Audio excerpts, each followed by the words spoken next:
bonsoir et merci de nous rejoindre pour ce nouveau rendez-vous de Surface de Vérité. L'invité du jour, c'est l'un des économistes les plus productifs du Burkina Faso. Avec son institut, il propose régulièrement des clés de lecture des problèmes de développement de notre pays, le Burkina Faso. Vous l'aurez certainement deviné, c'est le docteur Assabalga Seydou Ouedraogo, directeur exécutif de l'Institut Free Afrique, qui est dans le fauteuil blanc ce soir. Bonsoir. Bonsoir, Robin Guébry. Merci de répondre à notre invitation. Merci pour l'invitation. On commence tout de suite par les questions sécuritaires. C'est la question qui préoccupe les Burkinabés. Avec 2021, quand même, un coup d'œil dans le rétroviseur qui a été une année suffisamment difficile.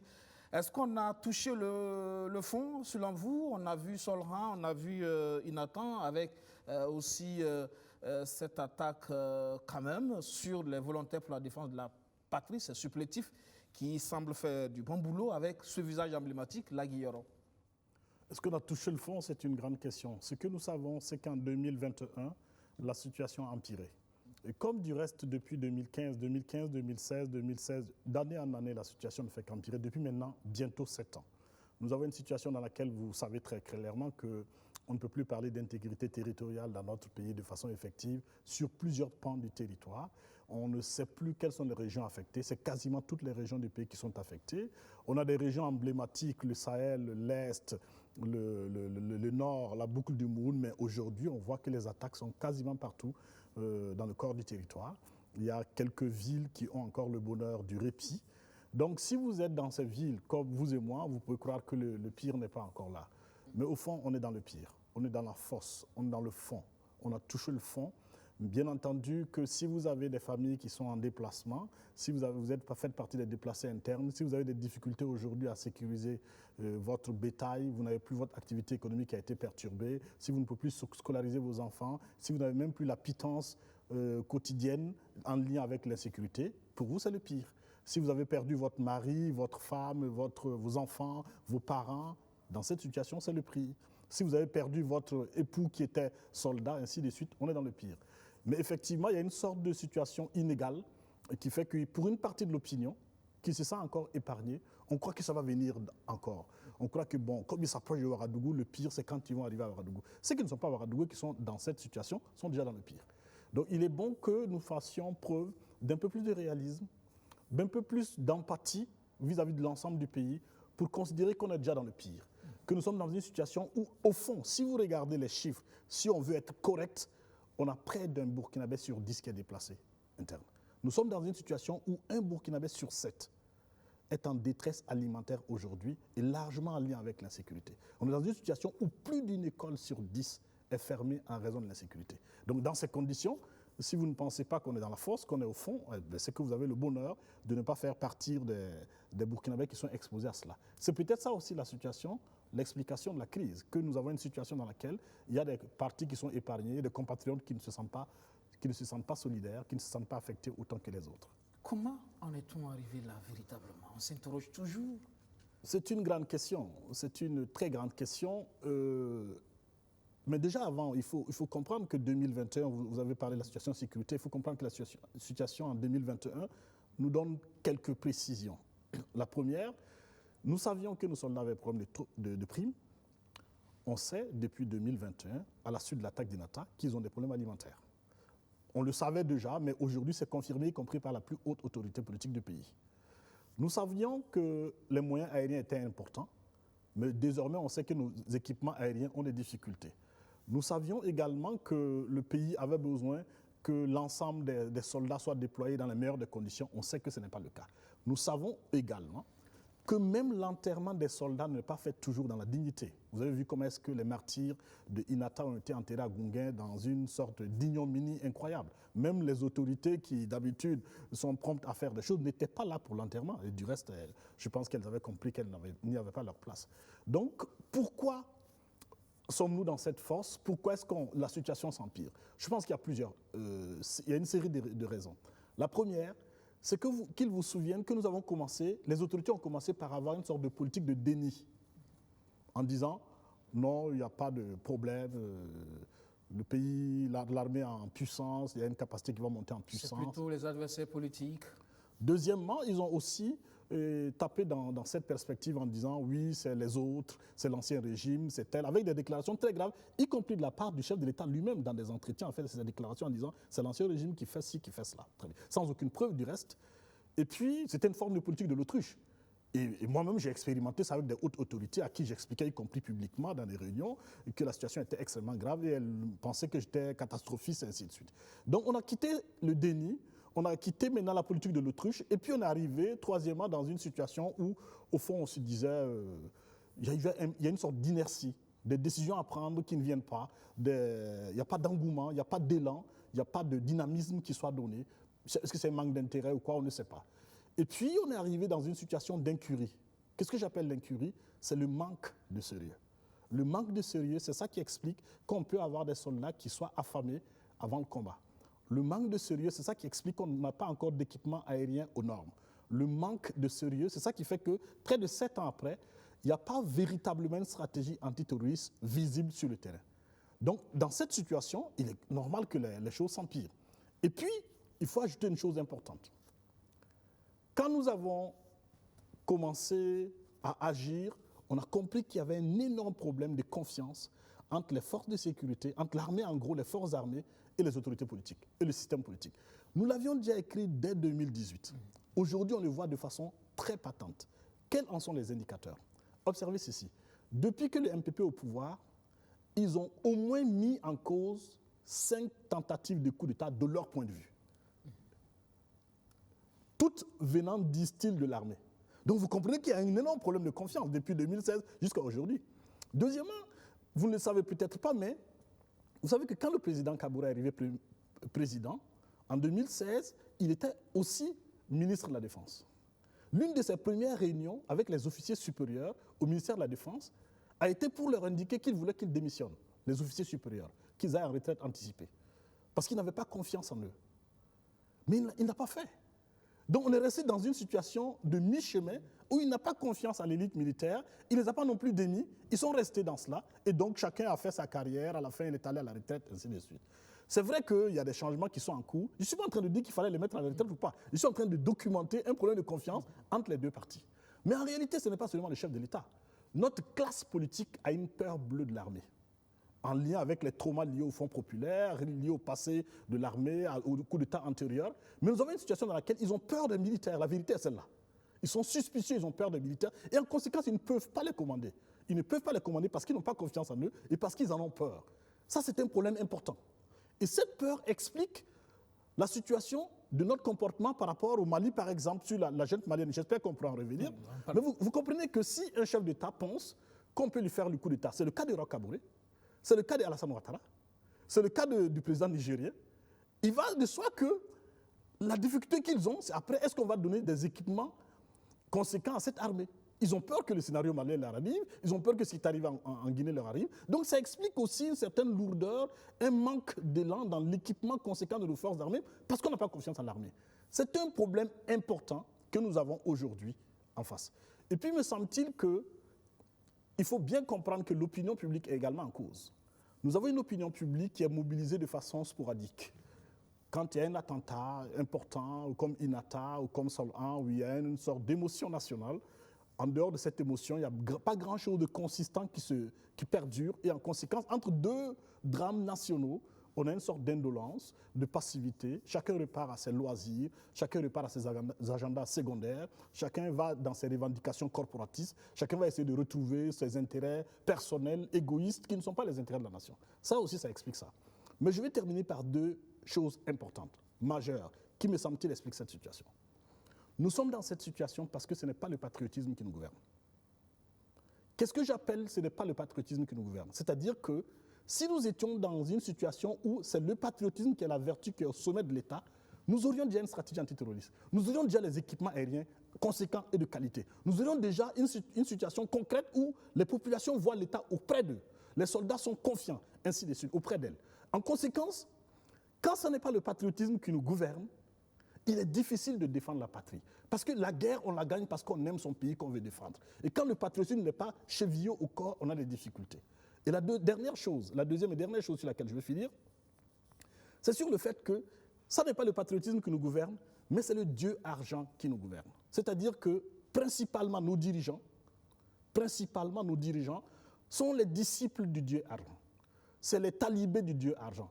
C'est-à-dire qu'on a une sorte de course effrénée dans les appareils de l'État, au sommet de l'État, pour la richesse, y compris de façon malhonnête, illégale. C'est incroyable comme il y a une sorte de fascination pour la richesse à accumuler. Et dans ces conditions, la priorité ne peut pas être la défense de la patrie. J'insiste, ces deux problèmes sont au cœur du défi actuel. Comment on fait en sorte pour que le patriotisme soit pillon sur rue et que, deuxièmement, la seule valeur qui nous gouverne ne soit pas courir derrière l'argent dans n'importe quelle condition. Vous parlez du dieu argent qui gouverne le politique. Est-ce que vous êtes en train de dire aussi que finalement, l'armée n'est pas gouvernée? C'est ce que j'ai indiqué. Moi, je crois profondément que dans une situation de crise, de confiance entre les autorités politiques et les autorités militaires et l'armée, il n'y a pas de gouvernance possible, puisqu'il y a une crise de confiance. La vérité est celle-là. Et en conséquence, même le choix des hommes en est affecté. Le choix des hommes en est affecté parce qu'on dit que c'est Aubin Guébré qui peut faire l'affaire. Mais je n'ai pas confiance en Aubin Guébré, ça ne sera pas lui. Mais je ne dis pas pourquoi je n'ai pas confiance en lui, je ne remets pas en cause concrètement quelque chose contre lui, non. Donc c'est une forme de suspicion qui fait qu'on n'a pas une armée unie, on n'a pas une armée avec un commandement intégré, avec une autorité politique qui a la main dessus, qui a confiance en ses forces. Ça, c'est un vrai problème. Pour conclure, ça veut dire que, si je suis votre logique, c'est que le politique est plus préoccupé par la protection de son pouvoir, de son portefeuille, que par la protection de la population sur la question sécuritaire, je veux dire. Bien évidemment. Bien évidemment. Et ce n'est pas seulement le pouvoir politique, y compris l'opposition politique. Regardez l'agenda du système partisan burkinabé depuis 2016. Les rares marches qui ont eu lieu dès le départ, dans le premier mandat du président Kaboré, n'étaient pas en lien avec la sécurité. C'était sur les questions électorales. Et le pouvoir lui-même, chaque fois qu'il ne sent pas que son fauteuil est remis en cause, il fait la sourde oreille.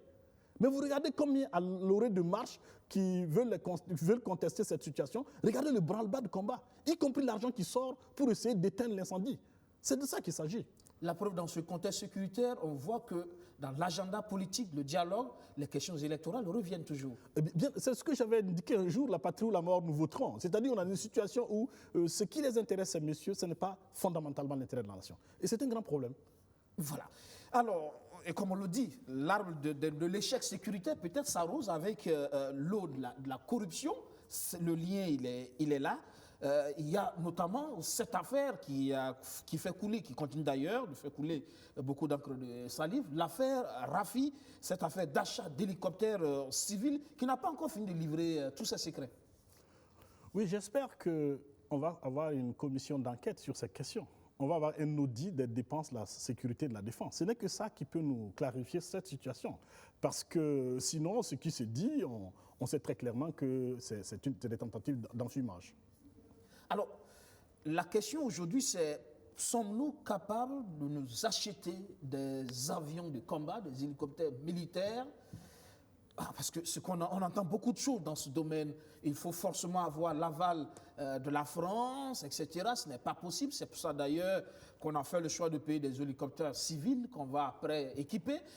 Il y a trop de choses qui se disent sur cette question. Il y a beaucoup de choses qui se disent. Ce ne sont pas des choses simples, mais il y a beaucoup de choses fausses qui se disent. Prenons les choses bout à bout. Première chose, est-ce qu'il y a des gens qui nous empêchent d'acheter des armes? Non. Il y en a pas. Personne ne nous empêche d'acheter des armes. Personne? Personne. Par contre, est-ce qu'il y a des gens qui veulent qu'on achète leurs seules armes? Évidemment. Les pays producteurs d'armes, comme la France, comme la Turquie, comme la Russie, comme les États-Unis, ainsi de suite, ils ne produisent pas les armes pour leurs beaux yeux. Ils ne produisent pas les armes pour leurs seuls équipements. Le marché de l'armement est un marché commercial majeur dans le monde. Donc, ils veulent vendre leurs armes. Et donc, que chaque puissance dans le monde essaie de vendre ses armes à des pays comme les nôtres, c'est une chose évidente, ça a toujours existé. Et en conséquence, à l'occasion d'appels d'offres, comme ça a été le cas au Burkina Faso, pour les hélicoptères, il y a eu des entreprises françaises qui ont subventionné. Et la diplomatie française, jusqu'à l'ambassade à Ouagadougou, fait des pieds et des mains, met tout le turbo pour essayer d'obtenir le marché. C'est normal, même s'ils ne sont pas les plus concurrentiels, c'est tout à fait normal. Les questions de prix carré à ce niveau. Et bien entendu, parce que, écoutez, si vous m'achetez mon hélicoptère, c'est une affaire commerciale et financière, c'est trivial. Mais c'est aussi une affaire stratégique, c'est aussi une affaire d'information, c'est aussi une affaire de dépendance stratégique, de dépendance militaire. Donc derrière, c'est quelque chose d'important que d'avoir mon équipement à moi plutôt que l'autre. Donc il est tout à fait normal que la France fasse cela, et elle le fait. On le sait, très bien. Maintenant, observez ceci. Ils nous disent que c'est la France qui empêche d'acheter des équipements, et ils achètent des équipements qui sont de quelle marque? Française. Vous comprenez? Voici ce qui est arrivé. Il y a un appel d'offres. Les besoins d'équipement en hélicoptère dans notre pays datent de très longtemps, au moins 2016. Il y a des commissions dans l'armée qui avaient indiqué l'urgence de cela. Moi, je trouve du reste qu'elles n'étaient pas ambitieuses en termes de nombre d'équipements aériens attendus. Bref, le fait est qu'il y a eu des appels d'offres, dont une entreprise française soumissionnaire et d'autres entreprises. Et finalement, c'est un intermédiaire privé résidant au Burkina Faso qui a eu le marché. Et qui a le marché et qui livre donc des hélicoptères civils, semblerait-il achetés de seconde main, je ne suis pas catégorique, mais semblerait-il, vraisemblablement, et qui voudrait donc qu'à la suite de cela, on les équipe militairement. C'est du bidouillage, en fait. Si vous savez de quoi il s'agit, ça ne marche pas comme cela. Les avions, c'est pas, en particulier les avions de guerre, ce n'est pas des tricycles qu'on achète au marché du théâtre populaire. Ce n'est pas des choses comme ça. C'est des choses absolument sérieuses, parce que précisément, vous voyez, on a toujours dit que l'aviation et les moyens aériens sont les moyens de transport les plus sûrs. Et c'est précisément parce que c'est très codifié. C'est précisément parce que derrière, il y a une discipline, il y a une responsabilité des concessionnaires. Donc le concessionnaire qui a acheté, visiblement n'est pas professionnel. La preuve, c'est qu'il a voulu prendre des avions civils pour en faire des avions militaires, ce qui n'était pas possible. Et la preuve, il n'a pas pu livrer à temps. Il vit d'une certaine expérience dans ce domaine. Écoutez, quand on parle d'expérience, notre armée a une longue expérience dans les achats d'armes. Notre armée achetait par lui-même ses hélicoptères et ses hélicoptères de guerre. Et notre armée a eu un passé très glorieux, pas très récent, en matière de force aérienne. Très bien. Y compris des moyens de guerre importants, avant même l'insécurité terroriste. Ce qui est arrivé, c'est que nous avons désormais, depuis quelques années, une grosse distraction qui ne passe plus par les circuits de l'armée, qui passe par des intermédiaires privés. On nous explique plein de choses qui peuvent être des demi-vérités, mais en somme, si vous regardez dans le fond de l'affaire, ce n'est pas clair. Donc la première chose que j'ai indiquée, la France fait du lobbying pour vendre ses avions, mais elle ne nous empêche pas d'acheter ces avions, puisqu'elle voudrait qu'on le fasse. Si au terme de ce lobbying, vous donnez un marché à un privé qui va finalement acheter des avions français, mais sans passer par le concessionnaire, vous comprenez que ce n'est plus cet argument. Deuxièmement, on nous dit que, et le chef de l'État l'a dit, à l'occasion de son allocution, de son entretien avec vos confrères de la presse, pour le 11 décembre. Il dit, c'est parce que les procédures sont très longues, c'est très compliqué. Évidemment, comme je l'ai indiqué, ce n'est pas un tricycle qu'on achète. Mais écoutez, nous sommes en insécurité terroriste depuis quand? Depuis avril 2015, nous avons connu une attaque terroriste dans notre pays. Si depuis ce temps, vous n'avez pas encore acquis des moyens aériens conséquents, et vous nous dites que c'est une question de longueur de procédure et tout, de deux choses l'une. Soit c'est de l'incompétence, soit c'est un manque d'intérêt lié au fait qu'on n'est pas patriote, qu'on ne veut pas l'acheter. Ou ce sont les deux. Mais dans tous les cas, on sait une chose, que la longueur de procédure n'est pas indépendante de nous. Ce n'est pas les procédures internationales qui sont les plus longues. C'est les lourdeurs administratives, c'est les procédures sclérosées de notre propre bureaucratie nationale qui créent ces longueurs. Tout le monde vous le dirait si vous parlez avec des officiers qui connaissent la question. Donc en conséquence, que le chef de l'État le dise est un aveu d'impuissance qui n'a pas sa place. Puisqu'il est le chef de l'État, ils peuvent engager les réformes. Quand il s'est agi pour eux de faire les PPP pour avancer sur les infrastructures, ils l'ont fait. Pourquoi ils ne demandent pas des procédures spéciales pour ça? Les procédures actuelles sont des procédures qui ne marchent pas, elles sont trop lourdes. Elles ne nous empêchent pas de faire la corruption, bien au contraire. Elles permettent de faire la corruption, elles permettent de faire tout. Ce qu'elles ne permettent pas de faire, c'est de faire les bonnes décisions, de prendre les bons équipements. C'est ce qu'elles ne permettent pas. Mais il faut comprendre que si vous êtes dans un pays où les autorités ne sont pas reconnues pour leur probité, ne montrent aucun attachement à la lutte anticorruption, ne montrent aucun attachement dans la lutte contre l'impunité, ne montrent aucune vertu spectaculaire, il va de soi qu'on ne veuille pas leur donner les blancs-seings. Donc, en conséquence, il faut réformer les procédures, mais il faudrait faire en sorte que les audits d'après soient rigoureux et que quand il y a une faute, qu'elle soit bien sanctionnée pour que ça donne le là. Et c'est donc dans cette condition, dans cette situation que nous sommes. Est-ce que nous allons avoir des audits, des dépenses militaires, comme ça a été annoncé, l'opération Main Propre requiert indispensablement ça. Puisque nous avons annoncé que les budgets de la défense et de la sécurité ont explosé. Et c'est légitime. Mais puisque à l'occasion des budgets augmentés, on ne voit pas des moyens conséquents, en particulier les moyens aériens, et adéquats et conséquents, on est en droit de demander qu'est-il arrivé. Curieusement, pourtant, récemment, le ministre en charge de la Défense, justement, disait que nous avons les moyens de combattre ces groupes terroristes. Nous avons plus de moyens que ces groupes terroristes. Je ne vais pas rentrer dans la polémique. J'observe sur le terrain que la situation s'empire d'année en année. Et elle est suffisante pour cela. Et donc, pour finir avec ce dossier des achats d'équipements aériens, je veux dire par là que si vous regardez récemment la grande communication qui tente à montrer que c'est plutôt mon sous-traitant qui n'a pas bien fait son travail, ainsi de suite, vous comprenez qu'il y a quelque chose de tout à fait suspect dedans. Si vous regardez les prix annoncés sur les hélicoptères achetés, et vous regardez les prix sur l'Internet, et vous regardez le gap, vous comprenez que quelque chose est arrivé. Ah oui. Écoutez, en gros, pour faire court et pour faire compréhensible, on a surestimé les coûts. Nous sommes dans une fable qui est la suivante. On a un grand corps malade.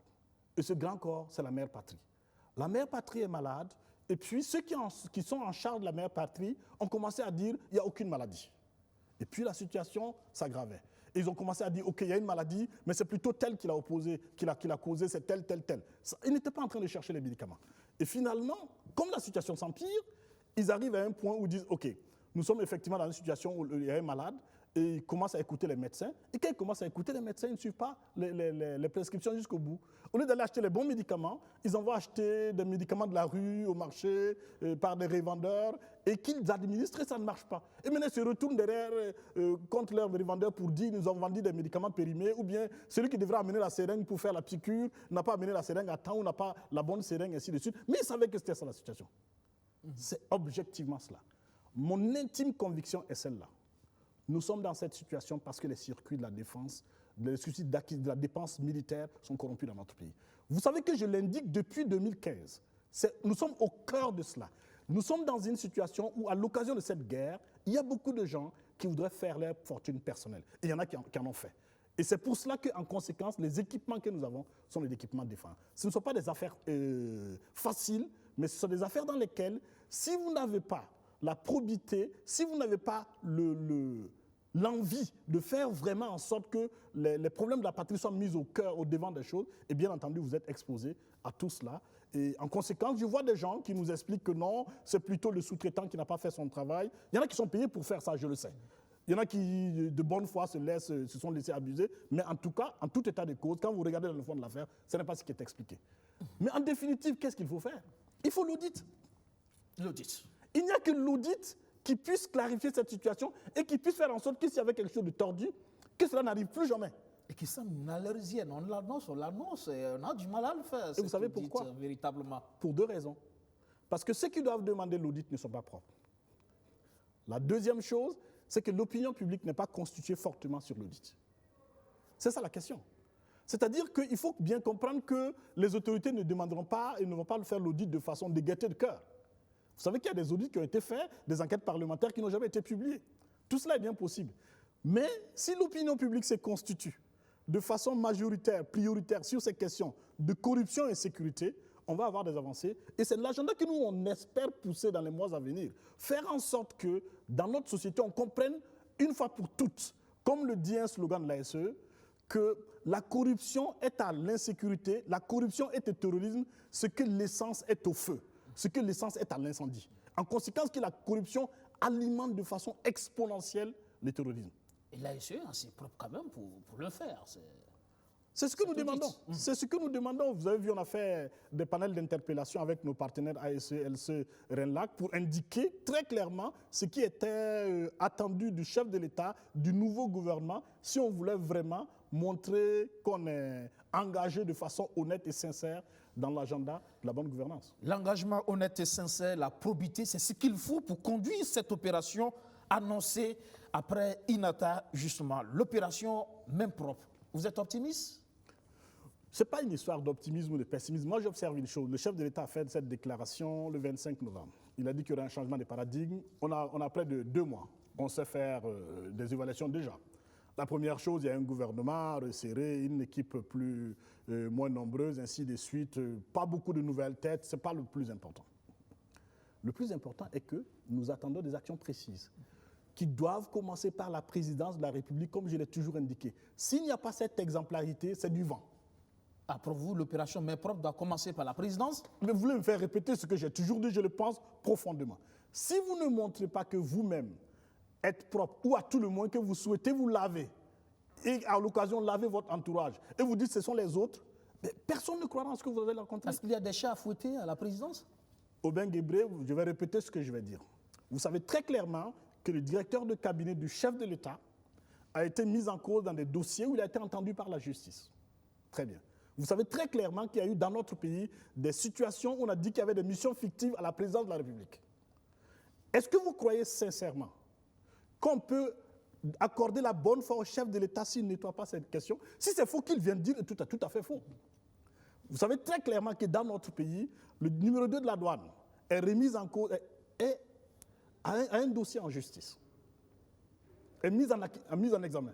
Dans cette situation, vous croyez que si la sanction administrative, qui est très simple, qui consiste à dire, monsieur, on est vraiment désolé, on ne vous en veut pas, peut-être que vous êtes tout à fait propre, mais vous êtes numéro 2 d'une institution très importante de la République, on vous met à côté pour que vous puissiez aller éventuellement vous défendre à la justice, pour que la justice vous blanchisse.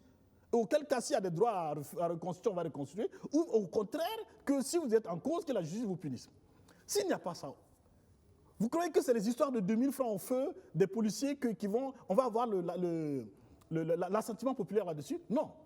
Si nous n'avons pas ça, les populations vont penser, et moi je vais penser, et nous aurons tous raison de penser que c'est un jeu de dupes. L'exemplarité, ça a commencé quand même, non? Récemment, le chat noir du Nayala, le docteur Émile Paré, a été auditionné. Écoutez... C'est quand même une personnalité de la majorité. Ok, c'est une très bonne chose. Je ne vais jamais dire que quand il y a une tentative de faire de la transparence quelque part, c'est une mauvaise chose. Mais vous comprenez qu'on attend des choses très concrètes. Et j'insiste, l'exemple viendra du haut. Sinon, on va toujours penser que c'est parce qu'il a fait des émissions il y a quelque temps en arrière et qu'il a parlé un peu plus fort que ce qu'il devrait dire pour ses propres intérêts à lui qu'on lui fait ça. Vous avez déjà entendu cette explication? C'est lié à cette situation. Et aussi, nous attendons que l'autorité supérieure de contrôle de l'État de lutte contre la corruption ait les vrais moyens financiers pour faire toutes les enquêtes qui sont requises. Ce que je dis, en une semaine, on peut avoir des vraies décisions là-dessus. En une semaine. Mais bien entendu, si on vous dit volontaire. de faire en sorte que quelqu'un ne soit plus à son poste parce que la justice a besoin d'entendre la personne de façon... C'est possible en un conseil des ministres. Écoutez, même sans conseil des ministres, il y a des situations où on n'a pas besoin forcément du conseil des ministres. Si la décision n'est pas passée par là, elle ne doit pas passer indispensablement par là non plus. Donc c'est ça l'enjeu. Faire en sorte que les populations se disent, il y a un minimum de sincérité. Mais je vais vous dire l'intime conviction que j'ai. Mon intime conviction, c'est que les voleurs ne crient pas aux voleurs. Mon intime conviction, c'est que notre système politique est un marché de corruption à ciel ouvert. Et que ce marché de corruption à ciel ouvert, qui sélectionne les dirigeants, sélectionne les plus corrompus. Et qu'en conséquence, si les citoyens n'interviennent pas, de leur propre chef, les dirigeants qui sortent de là ne peuvent pas faire la lutte anticorruption. On peut effectivement les pousser, les contraindre à épouser cet agenda, mais ça ne va jamais être à 100%. Ça ne sera jamais Thomas Sankara.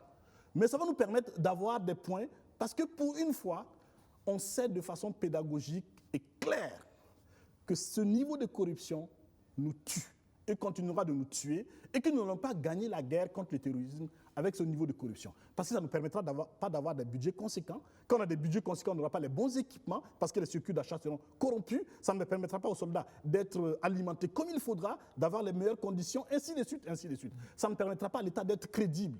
C'est de tout ça qu'il s'agit aujourd'hui. Le président Faso, il n'était pas obligé de l'annoncer, cette opération main propre. Il l'a annoncé. Sous pression. On peut lui accorder quand même le bénéfice du doute. Écoutez, il a annoncé sous pression, première chose. Et deuxième chose, il a fait un rétropédalage le 11 décembre. Quand vous avez regardé l'entretien avec vos collègues, quand vous suivez très bien, il n'a plus été aussi catégorique. En tout état de cause, bonne foi ou pas, je dis quels sont les éléments concrets qui sont alignés. C'est de ça qu'il s'agit. Ils ont annoncé un changement de paradigme. On ne voit rien pour le moment. Du reste, je dois être honnête pour dire si on voit beaucoup de choses. Le vrai changement de paradigme est en cours. C'est le tout répressif qui est en cours. C'est ça le changement de paradigme. Depuis le 25 novembre, l'annonce du discours du chef de l'État à aujourd'hui, ce qui est changé, ce sont les coupures intempestives d'Internet. Ce qui est changé, ce sont les arrestations. Ce qui est changé, c'est ce discours belliqueux que le gouvernement nous sert. Donc on sait clairement que, dans les faits, je ne parle pas de jurés, ce n'est pas les déclarations. De facto, ce que nous observons, c'est qu'il y a effectivement un changement de paradigme vers un tout répressif. Mais je fais observer que ça peut être extrêmement dangereux, y compris pour le pouvoir à moyen terme. Au nom de la sécurité, de la question sécuritaire, il le dit, il justifie cette coupure d'Internet par les questions sécuritaires. Oui, c'est ce Ça peut se comprendre, non? C'est ce qu'ils disent, mais vous et moi savez que c'est faux. Vous et moi savez que si c'était le cas, on n'aurait pas Internet depuis les années passées, puisqu'on est dans cette situation depuis. C'est une fausse lecture. S'ils sont de bonne foi, ils se trompent. Et s'ils ne sont pas de bonne foi, personne ne dit pourquoi en leur affaire. Et ça, c'est un autre problème, qui est que déjà, on a une crise de confiance très grande entre les autorités et les gouvernés. Si vous continuez à rentrer dans cette logique, à expliquer des choses qui ne tiennent absolument pas la route, la crise de confiance va s'approfondir. Je comprends très bien que l'impératif de sécurité nationale peut requérir des situations qui ne sont pas favorables à toutes les libertés. Mais l'usage systématique qu'on fait des ruptures d'Internet et ainsi de suite va se retourner contre nous. Pourquoi? Parce que si dans un système démocratique, vous ne laissez pas la liberté, la respiration démocratique s'opérer à travers les contestations ouvertes, et vous pouvez savoir qui conteste quoi et pourquoi, et vous pouvez en tenir compte. Si vous pensez que c'est en étouffant que vous allez avoir la paix civile, vous allez avoir de façon très temporaire, il va y avoir une situation où la colère sera sourde, aveugle, elle va monter, et à un moment donné, elle peut l'emporter.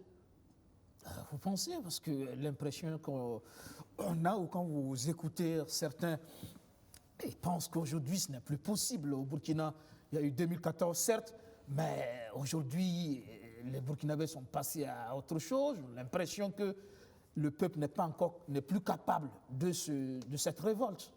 Tout est possible dans ce pays, même le meilleur, fort heureusement. Mais je fais observer une chose. Il y a quelques semaines en arrière, une grande autorité du pays avait indiqué qu'il n'y a pas de possibilité de coup d'État dans ce pays parce que nous avons une armée républicaine. Vous savez de qui je parle? Très bien. Et cette autorité qui l'a annoncé, quelques semaines après, c'est son parti politique qui dit qu'ils ont éventé un coup d'État, une tentative de coup d'État. Donc c'est de ça qu'il s'agit. Ce ne sont pas les mots qui vont changer la réalité. C'est l'action concrète, ce sont des politiques publiques concrètes qui sont fondées sur des engagements durables et consistants pour changer le réel. Si vous n'avez pas ça, vous pouvez spéculer, vous pouvez fanfaronner, mais la réalité est là. Qu'ils vous souviennent que, y compris pendant l'insurrection, avant l'insurrection, le régime Compaoré pensait que rien n'était possible. Je vais aller plus loin dans l'histoire. Dans l'histoire de France, la prise de la Bastille a changé radicalement le cours de l'histoire.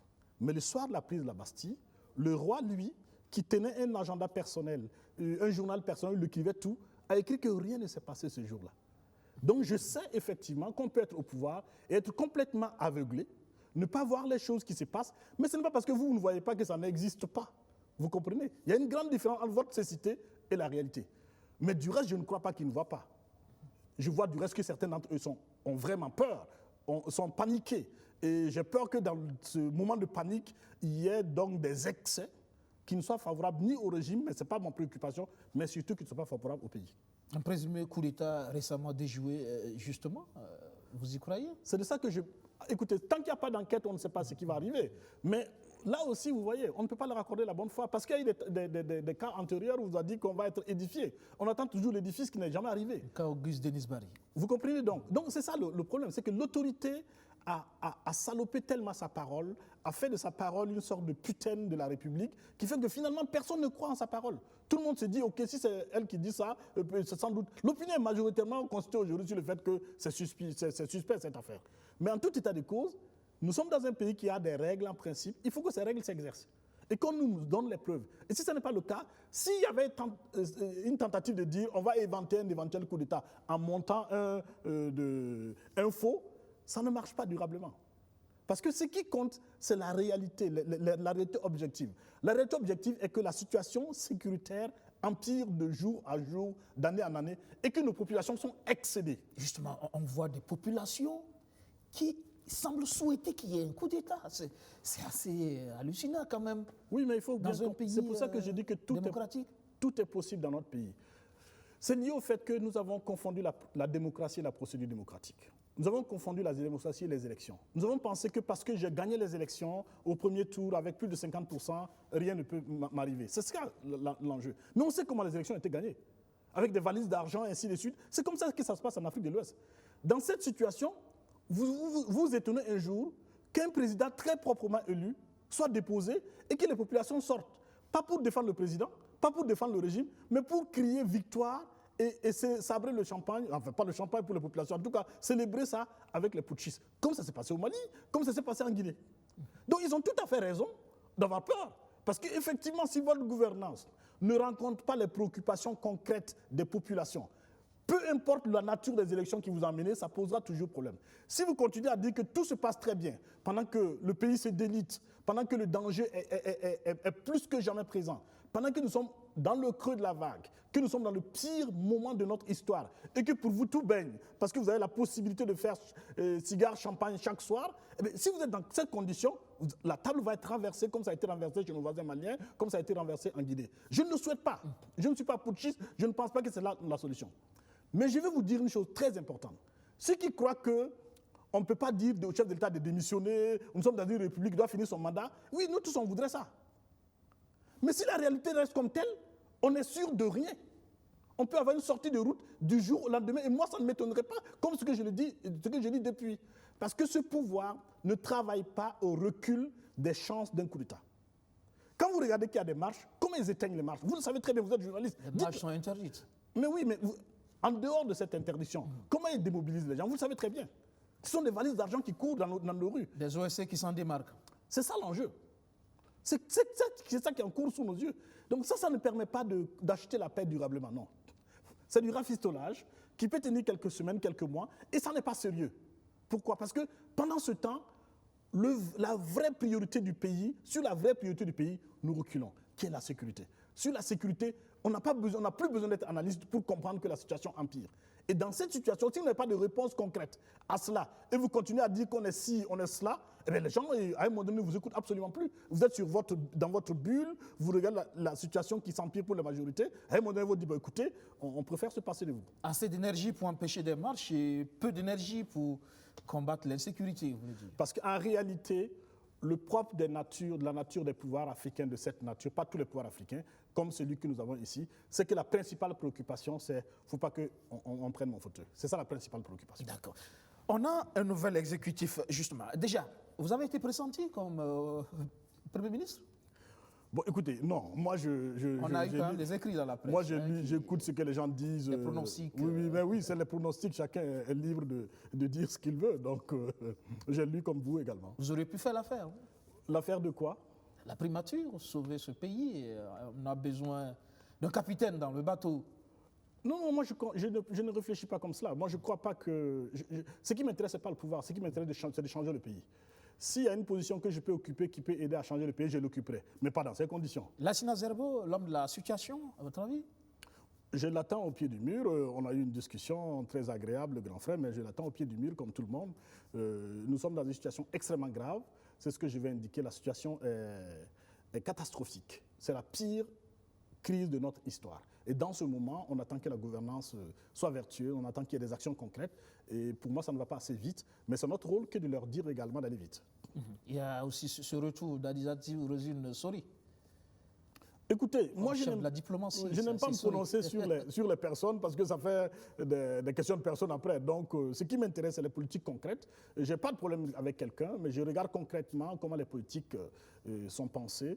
Et pour moi, les semaines passées ne nous ont pas donné d'indications très claires. Et du reste, je fais observer que durant le discours de politique du Premier ministre, j'ai vu des choses qui m'ont beaucoup inquiété. Cette histoire de nucléaire... Sa déclaration de politique générale, justement. Cette histoire de nucléaire m'a inquiété. Donc, je le dis très amicalement parce que je considère que ça participe de la distraction nationale. On est dans un moment où ce n'est pas du tout ça qui est la priorité. Je pense qu'il le sait. Et je ne sais pas pourquoi est-ce qu'on fait cette distraction. L'énergie, elle est importante aussi. Vous êtes économiste. Écoutez...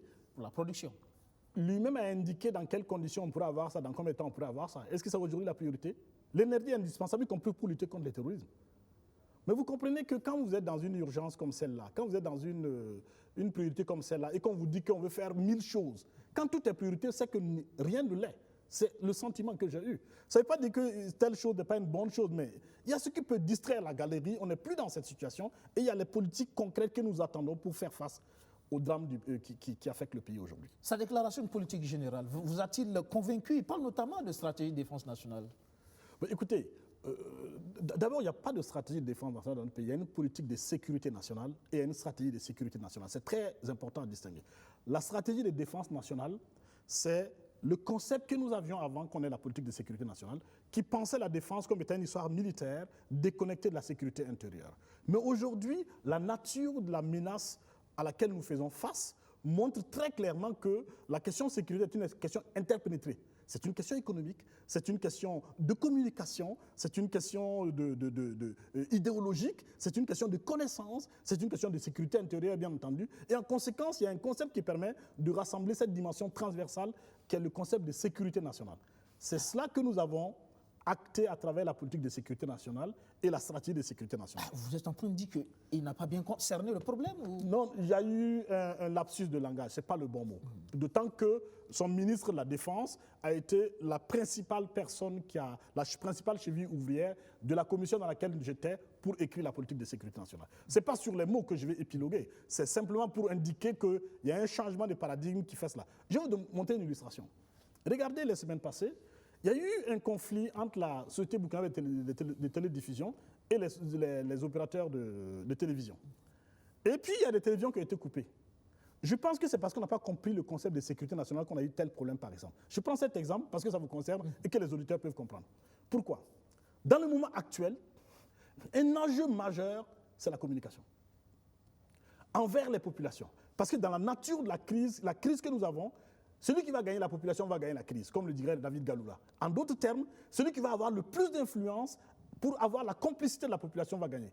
Si dans ce moment, il y a des parties du pays qui n'ont pas accès aux médias, on coupe Internet, on coupe la télévision. Ni aux médias privés, ni aux médias publics, parce que vous avez une redevance à payer. Je me dis, OK, est-ce qu'on a compris le moment dans lequel nous sommes? Mais c'est la dimension de sécurité nationale qui permet de saisir les choses comme telles.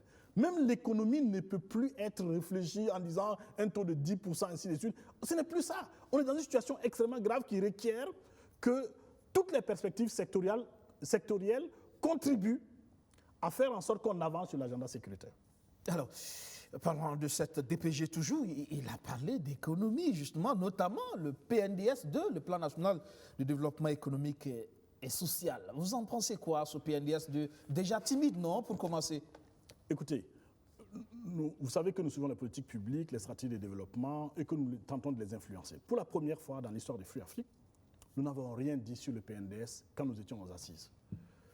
Parce que quand on a lu, on était complètement dépassé. Ah oui? Si vous lisez le document, vous ne savez pas de quel pays il s'agit. Il y a une forme de schizophrénie incroyable dans ce document. Je m'explique. Nous sommes dans le moment qui est le nôtre, où les circuits commerciaux intérieurs sont complètement perturbés, les axes commerciaux sont complètement perturbés, l'intégrité du territoire est salopée de façon extraordinaire, violée régulièrement au quotidien, où il y a des populations qui sont complètement comme tenues dans un étau à l'est, au Sahel, au nord, ainsi de suite. Et dans ce moment, quand vous lisez ce plan sur papier glacé, vous vous demandez c'est dans quel pays que nous sommes. C'est ça l'enjeu. Faire en sorte que ce document épouse la réalité. J'ai eu le sentiment qu'ils se sont dit, si on écrit la réalité, ça va nous desservir. Non. On ne peut pas gagner une guerre avec ce niveau de mensonge, avec le diagnostic. Il faut planifier sur la réalité. C'est cela. Et quand vous lisez, ce n'est pas moi seul qui le pense. Demandez à ceux qui connaissent un peu. Quand vous lisez le document, vous dites, OK, c'est très joli, mais il ne s'agit pas du Burkina Faso. Ah oui. Il faut sortir de cela. Ça rejoint l'histoire. C'est extraordinaire. Est-ce que ça veut dire qu'on ne travaille pas avec les intelligences? Oh, bon, vous savez mon point de vue là-dessus. Notre pays, une des grandes faiblesses de notre pays, c'est son incapacité à mobiliser ses propres intelligences. Nous sommes dans une situation où ceux qui sont au pouvoir, où le pouvoir est bien souvent, il y a très peu d'intelligence au pouvoir. Ce n'est pas une insulte que je fais, parce qu'il y a des gens dont le métier est de produire la connaissance, comme moi, comme d'autres chercheurs, comme c'est le métier. Il y a des gens dont le métier c'est d'être expert en communication, ainsi de suite, ainsi de suite. La nature du pouvoir qui nous gouverne aujourd'hui, c'est un pouvoir qui fait de la sélection adverse. Qu'est-ce que je veux dire? Qui sélectionne les gens précisément pas parce qu'ils sont bons, non, sur d'autres critères que le critère d'être bon. Et c'est pour ça que je parlais de la crise de confiance dans l'armée, qui fait donc qu'on ne peut pas choisir les meilleurs dans l'armée parce que précisément il y a une crise de confiance qui fait que finalement le meilleur critère pour choisir la personne qui est le critère de la compétence n'est pas un critère qui prévaut. C'est ça. Mais c'est la même chose au niveau. Écoutez, je vais être très honnête avec vous. Vous avez des gens à la présidence, vous savez qu'ils n'ont pas leur place, ils n'en ont pas la capacité, ils n'en ont pas la surface, ainsi. Vous le savez très clairement. Je ne vais pas dire des noms pour ne pas en rajouter, mais c'est très clairement la situation. Je pense qu'il faut être très honnête avec les gens pour qu'on se comprenne. Et c'est l'un de nos problèmes. Nous avons de l'intelligence dans le pays, et cette intelligence dans le pays est contournée. Parce que ceux qui nous gouvernent, voilà, souvent, ils ne savent pas ce que ça veut dire. Souvent, ça ne les intéresse pas. Et puis, souvent, ils pensent que comme telle fait ci, elle va contester mon pouvoir, ainsi de suite. Moi, j'ai été dans des situations où on m'a consulté pour faire des travaux. Et on s'est rendu compte que c'était le Burkina Faso qui commandait les travaux. Et puis, finalement, les autorités qui commandaient les travaux ont demandé qu'on n'associe aucun Burkinabé dedans, que ce soit les étrangers qui les fassent. Ah oui. Je parle de choses précises. Je suis obligé de dire ces choses pour que les gens comprennent la situation nationale. Donc, c'est ça l'enjeu. Donc, moi, ça ne m'étonne pas que le PNDS soit ce plan complètement hors sol, en hauteur, sur une réalité misérable dans notre pays, et qu'on réalise tout le discours du chef de l'État et du Premier ministre. C'est long, c'est difficile, mais moi, j'ai fait l'exercice. Vous allez voir qu'il y a les priorités sans pile. Il y a 4 axes dans le PNDS. Avant qu'il n'en arrive à ces 4 axes, il avait annoncé 4 priorités qui ne croisent pas ces 4 axes. Donc, il y a vraiment une difficulté de superposition d'intentions, de volonté, d'objectifs, qui fait que finalement, l'action publique se trouve éclatée, se trouve dispersée, et on ne saisit plus le vrai problème, celui de l'insécurité terroriste. C'est ça l'enjeu. Alors que tout était déjà clair, normalement, pour l'élaborer. La priorité, elle est connue. Mais écoutez, vous savez très bien que nous avons fait un travail en amont pour indiquer les leçons que nous tirions du PNDS 1, pour indiquer les défis de la nation et pour indiquer ce qu'on pense être des pistes majeures pour le deuxième programme. Ça n'a pas été pris en compte. C'est pas c'est pas parce qu'on n'a pas pris en compte les avis de Free Afrique que c'est dramatique. Ce qui est dramatique, c'est qu'à la lecture de ce plan, on n'est pas dans le Burkina Faso. Écoutez, je vais vous donner une illustration. Nous avons dans notre pays, moi mes chiffres, c'est 1 Burkinabé sur 10, près d'1 Burkinabé sur 10. Les autres vont dire que c'est moins que ça, c'est pas grave, on ne va pas faire pinailler sur ça. Mais il y a plus d'1,5 million de déplacés internes dans le pays. Très bien. Ces déplacés internes se tassent dans une nouvelle frontière. On quittait les périphéries, on les refuse au centre, ils sont maintenant entre le centre et les périphéries. Très bien. Observez un problème économique majeur que nous avons, qui explique en partie l'insécurité comme étant une cause radicale de l'insécurité. Nous sommes dans un pays où les conflits pour la ressource environnementale en particulier sont des conflits exacerbés. Vous avez un doublement de la population en 25 ans. Dans certaines parties du pays, en 20 ans, la population double. Et en conséquence, tout le monde court pour avoir la ressource foncière, pour avoir la ressource environnementale. Et ça alimente des conflits violents entre les éleveurs et les agriculteurs. Où est-ce que je vais en venir? Dans ce conflit, les éleveurs sont les plus fragiles. Pourquoi? Leur mode de nomadisme fait qu'ils ont moins de bénéfices, ils connaissent moins les bénéfices de l'action publique. Deuxièmement, quand vous comparez un éleveur et un agriculteur, l'éleveur est dans un cycle de précarité beaucoup plus fort. Écoutez, quand vous êtes éleveur, vous n'avez jamais de répit. Le paysan, à un moment donné, qui cultive son champ, va se coucher en espérant qu'il n'y aura pas des bêtes qui vont venir brouter dans son champ, ainsi de suite. Mais l'éleveur est tout le temps là. En saison sèche, le paysan peut faire autre chose. L'éleveur est tout le temps là. Il doit entrer en transhumance sur des centaines de kilomètres pour aller faire paître son pâturage, son bétail. Et en conséquence, il est dans une fragilité, un cycle économique incroyablement fragile. Où est-ce que je vais en venir? Il se trouve que c'est lui donc qui est le plus accessible au recrutement terroriste. Si vous avez cette lecture économique, votre plan de développement n'est plus le même. Si vous avez cette lecture économique, vous ne survalorisez pas la lecture ethnique qu'on a pour dire c'est les Peuls ou tel. Si vous avez cette lecture économique, vous faites toute autre chose que le tout sécuritaire.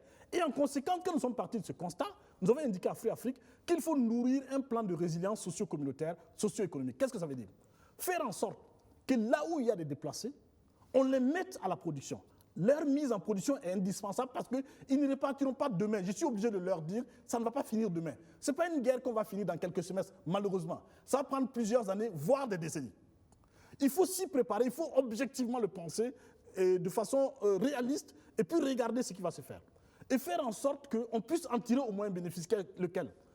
Que le plan de développement organise l'augmentation de la productivité agro-pastorale. J'explique. C'est la chose la plus importante aujourd'hui, en lien avec les déplacés.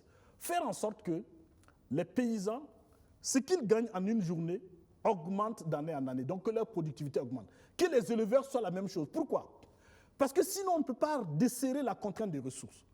Si vous ne donnez pas la possibilité aux jeunes éleveurs d'avoir une prospérité parce qu'ils ont utilisé plus de technologies, parce qu'ils ont un élevage semi-industriel sédentarisé, vous les mettez dans une précarité qui les jette dans le marché du recrutement terroriste. De la même chose que les paysans. Or, aujourd'hui, ces questions ne sont pas au cœur de la chose. Nous sommes encore en train de parler d'échangeurs, d'autoroutes, ainsi de suite. Le pays peut disparaître. Et si vous avez telle réflexion, vous n'imaginez pas la chose de la même manière que de considérer un plan sur papier glacé. Donc c'est ce que je vais indiquer. Nos politiques publiques Quand vous les regardez dans le PNDS, vous vous demandez encore une fois de quel pays il s'agit. Mais ce n'est pas de détruire le PNDS, ce n'est pas ça qui m'intéresse. Ce qui m'intéresse, c'est que dans le concret, nous ne sommes pas sur les priorités du pays.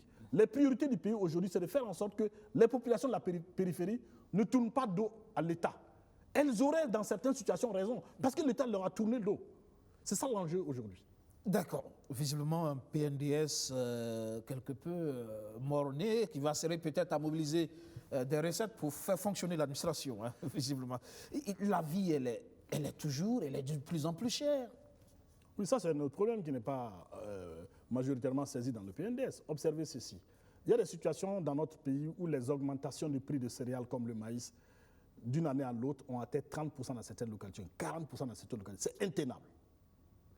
Et aujourd'hui, c'est quelque chose de nouveau en lien avec l'insécurité terroriste, parce qu'il y a des gens qui ont cultivé quand ils ont pu cultiver, d'autres n'ont pas pu cultiver parce que les terroristes les en empêchaient.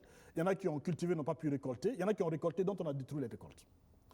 Et il y a des situations où on ne peut plus avoir les voies commerciaux, les routes commerciales secondaires à l'intérieur du pays. Donc il y a des tensions importantes qui font qu'il y a cette insécurité. Dans des régions où c'était des greniers du pays, on a aujourd'hui une crise alimentaire. Un Burkinabé sur 7 est en détresse alimentaire à l'heure où je vous parle. Donc quand vous faites un plan de développement qui ne connaît pas ces problèmes-là, vous allez rencontrer la réalité devant vous et vous allez jeter votre plan. Comme ça s'est passé toujours dans notre pays. Donc en conséquence, il faudrait qu'on se rende bien compte que la cherté de la vie, en lien avec l'insécurité terroriste, en lien aussi avec les surcoûts de transport, les problèmes logistiques créés par la pandémie de la Covid, crée une situation de tension, de drame humanitaire pour des populations rurales, des périphéries, mais aussi pour les villes. Et pour le pouvoir, c'est dans les villes que c'est important. Parce que ceux qui peuvent faire tomber le pouvoir ne sont pas en campagne, sont en ville. Et l'inflation alimentaire l'inflation généralisée, la hausse généralisée des prix aujourd'hui, peut arriver à une situation, ça va entraîner des tensions sociopolitiques importantes. Vous avez vu la situation de 2008 en Afrique. Donc ce sont des situations très critiques qu'il faut prendre en considération de façon sérieuse.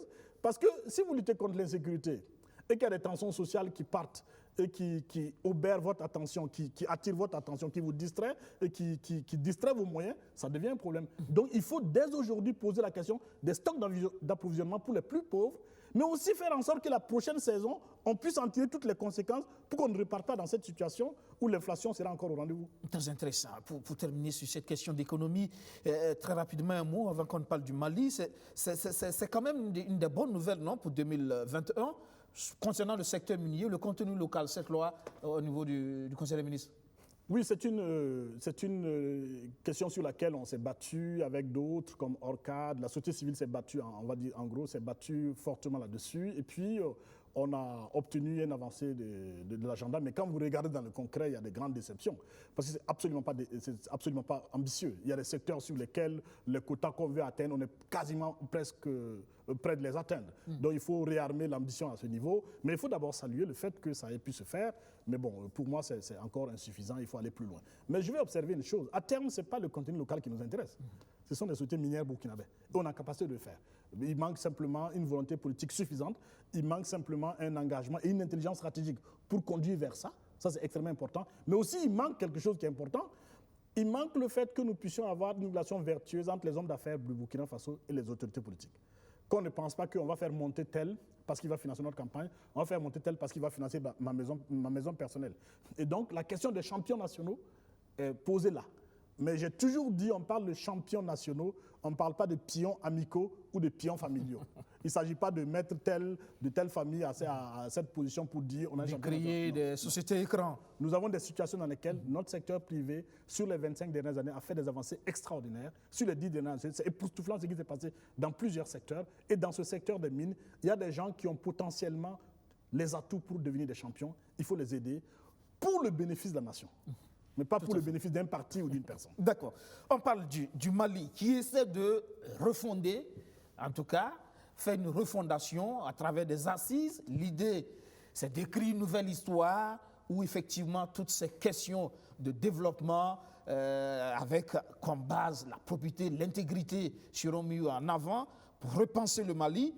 Et visiblement, ça semble difficile, hein, cette approche du peuple malien et de sa transition. Déjà, sur ce débat avec la CEDEAO, la jeune qui voudrait 5 ans pour refonder le Mali, pour faire des réformes, et la CEDEAO qui pense que ce qui doit prévaloir, c'est le retour à l'ordre constitutionnel normal. Et du coup, c'est une question, il y a une question de légitimité, de légalité, et derrière, il y a ces sanctions qui risquent d'asphyxier le Mali. Moi, je n'ai pas compris ces sanctions. À première vue, j'ai été complètement étonné par ces sanctions parce que je les ai trouvées incroyablement sévères. Vous avez un pays qui est en proie à l'insécurité terroriste depuis une décennie et que la sous-région n'a pas aidé. La vérité est celle-là. La vérité est qu'en 2013, nous, Burkinabés, n'avons pas fait grand-chose pour le Mali. Bien au contraire, on a ouvert notre pays pour recevoir ceux qui attaquaient le Mali. La vérité est que l'UEMOA n'a pas fait grand-chose sur les 10 dernières années pour le Mali, ni pour le Mali, ni pour les autres pays du Sahel du reste. Mais ils auraient pu faire quelque chose. Nos institutions financières et monétaires auraient pu financer l'équipement de nos forces armées du Sahel pour lutter contre le terrorisme par solidarité, mais aussi pour comprendre que si on n'arrête pas le terrorisme au Sahel, ça va descendre comme ça continue à descendre aujourd'hui vers le sud. Elles n'ont pas fait ça, ces institutions. Elles ont continué à financer leur bureaucratie, les gros salaires en leur sein, de façon complètement déconnectée avec la réalité des populations. Et puis, la CEDEAO et l'UEMOA qui influent ces sanctions monétaires très sévères, financières et commerciales de fermeture de frontières. Maintenant, si on dépasse l'étonnement et on veut comprendre ce qui s'est passé, on sait comprendre. 2 choses. La première, si vous avez vu l'activisme de la France sur le plan international, après que les sanctions aient été faites au Mali, vous comprenez que la France a pris parti de façon très importante dans les coulisses pour que ces sanctions soient obtenues contre la junte malienne, mais aussi contre le Mali du reste. Parce que la junte, aujourd'hui, gêne les intérêts français au Mali. Il faut le savoir, c'est évident pour tout le monde. Très bien. Du reste, un officier supérieur m'a fait observer, en relisant les termes des sanctions, vous comprenez très clairement qu'il y a des plumes qui ont été à l'œuvre qui ne sont pas des plumes de personnes vivant en Afrique de l'Ouest. Vous comprenez très clairement qu'il y a des gens qui ont écrit des choses qui n'étaient pas forcément dans le Cénacle. Moi, je crois très clairement que ceux qui pensent que la France est derrière ça ont tout à fait raison. Mais je ne crois pas que la France soit seule à vouloir ces sanctions. Si la France voulait seule ces sanctions, on ne les aurait pas eues. Nos chefs de l'État veulent ces sanctions. Pourquoi? Parce qu'ils ont intérêt à ce qu'on ne donne pas la prime au coup d'État. Ils ont intérêt à ce que ça n'encourage pas de jeunes officiers chez eux. Je vous l'ai indiqué. Combien de fois Alassane Ouattara a accusé des gens de vouloir lui faire un coup d'État en Côte d'Ivoire? Combien de fois le régime du MPP, moi j'en ai compté au moins 5 fois, où ils ont dit qu'il y a une tentative de coup d'État. Regardez au Niger, quand le président Bazoum a été élu, vous avez vu une tentative de coup d'État annoncée juste quelques jours après. Donc vous comprenez que quand ils se réunissent ensemble, ils ne veulent pas dire qu'on peut faire un coup d'État en Afrique de l'Ouest, et puis avoir 5 ans plus qu'un mandat, et puis faire ce qu'on voudrait. Ils voudraient avoir cette sanction.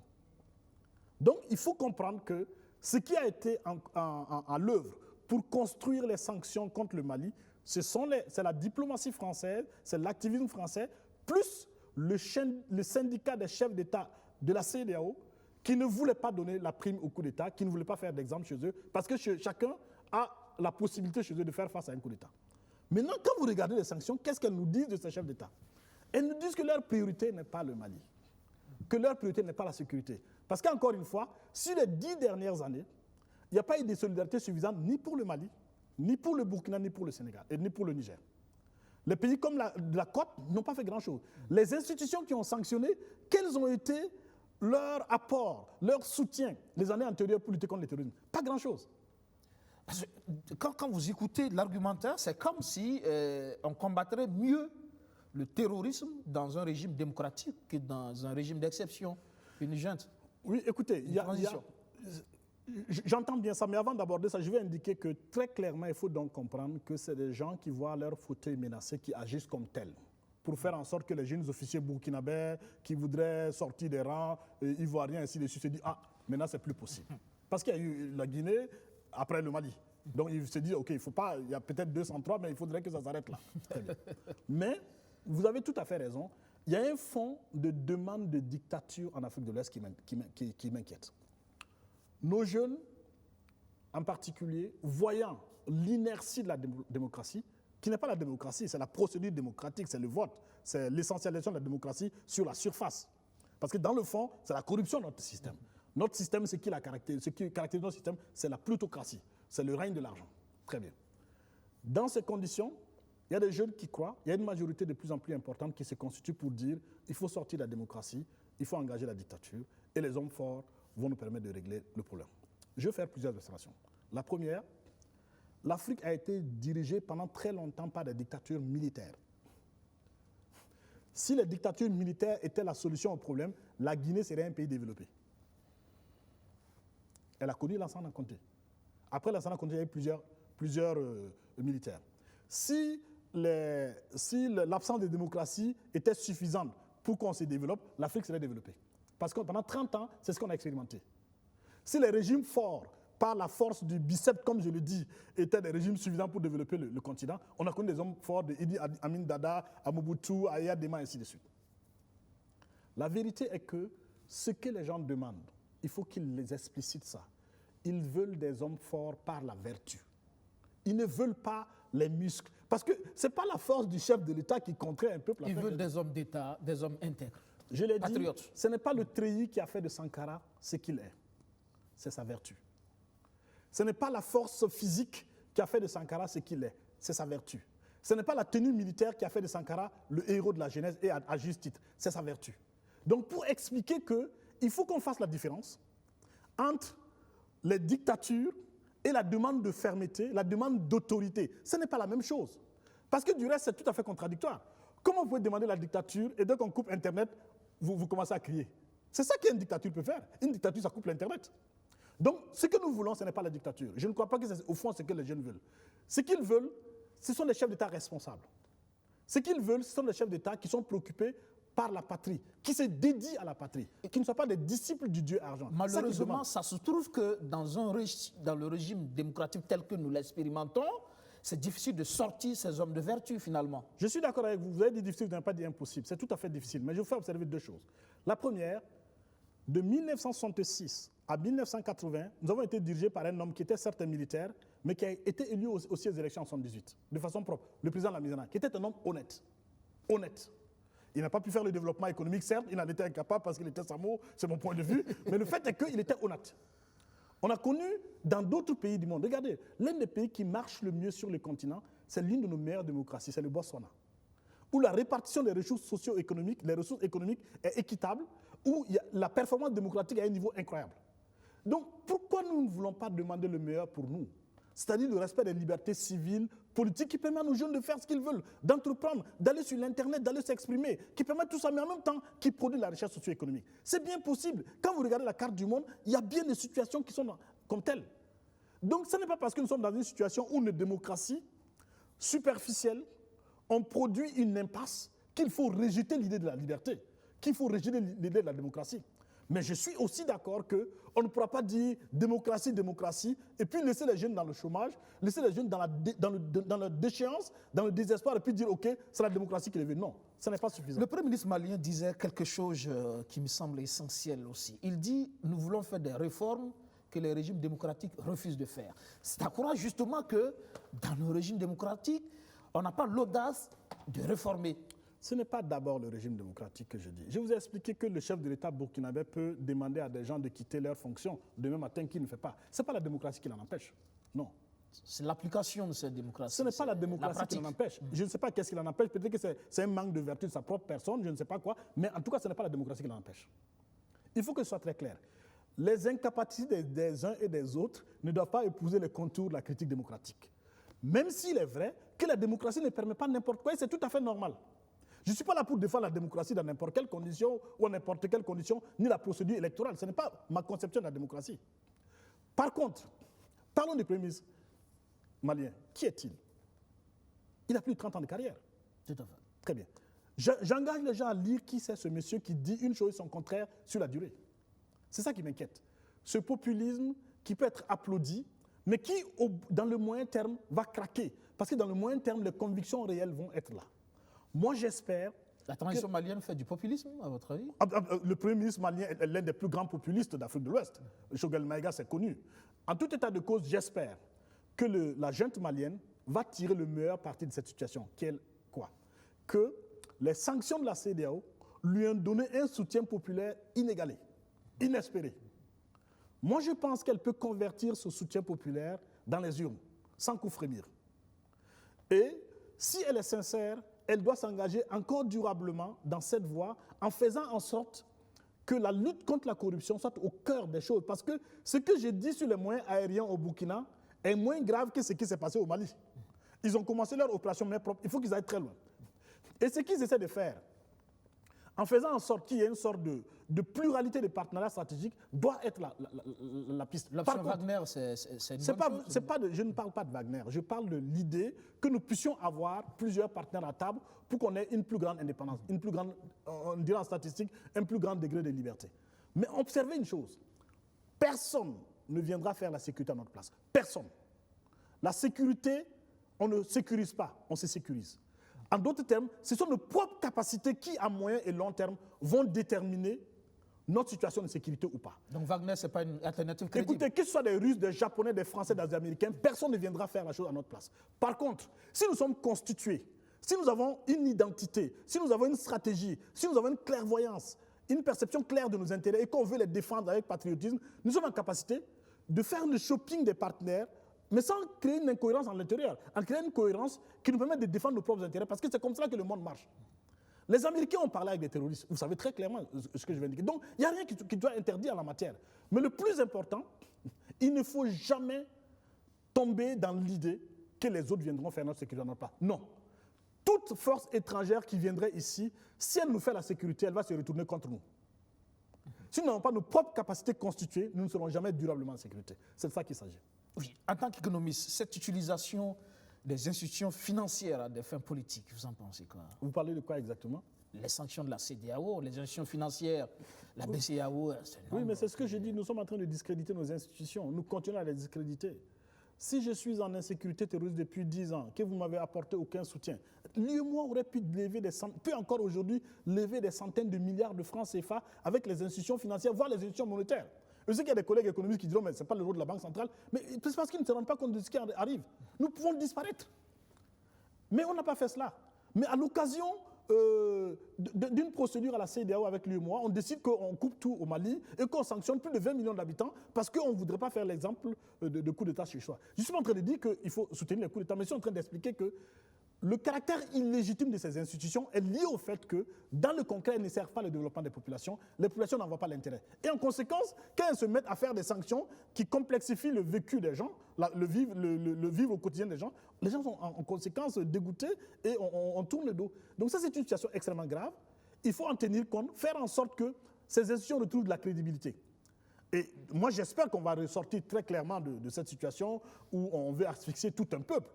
Pour cela, il faut en sortir. Et si on veut sortir de ça, il est temps qu'on comprenne que ces institutions doivent mettre la main à la poche, la main à la pâte, pour aider concrètement à lutter contre le plus grand défi de notre histoire aujourd'hui. Toutes ces sociétés sont en risque, du Mali jusqu'au sud, jusqu'en Côte d'Ivoire, jusqu'au Sénégal, jusqu'au Ghana, jusqu'au Nigeria. Nous sommes tous dans cette insécurité terroriste. Pour certains, ils ont le bonheur que ce n'est pas encore aujourd'hui, que ça va être peut-être dans 2 ans. Mais comme j'explique à mes compatriotes de cette partie du pays, je leur dis, à ces compatriotes ouest-africains, faisons en sorte que vous ne fassiez pas l'erreur du Burkina Faso. Le Burkina Faso, regardez le Mali, se déliter, se disait, oh, ce sont les Maliens, nous on est forts, nous on est des hommes intègres, ainsi de suite. Ça nous arrive aujourd'hui. Si les Togolais nous regardent, ça va leur arriver demain comme ça a commencé. Ça va arriver au Bénin comme ça a commencé. C'est déjà en Côte d'Ivoire. Donc c'est de ça qu'il s'agit. Et ces institutions doivent être au service de nos sociétés, des populations. C'est la chose la plus importante. D'accord. Donc vous dites le plus grand défi pour la sous-région, c'est la question sécuritaire et non la démocratie. Non mais écoutez, vous allez faire la démocratie dans quelles conditions si vous n'avez pas la sécurité? Mais je fais observer une chose. Quand on dit la question sécuritaire, il ne faut pas qu'on se méprenne. On ne luttera pas contre les terroristes avec des kalachnikovs et des armes seulement. Non. La part des armes, c'est 1/5. On luttera contre les terrorismes avec des puits. On luttera contre les terrorismes en donnant des semences améliorées, des barrages, qui fassent en sorte que les populations agricoles puissent voir leur productivité augmenter.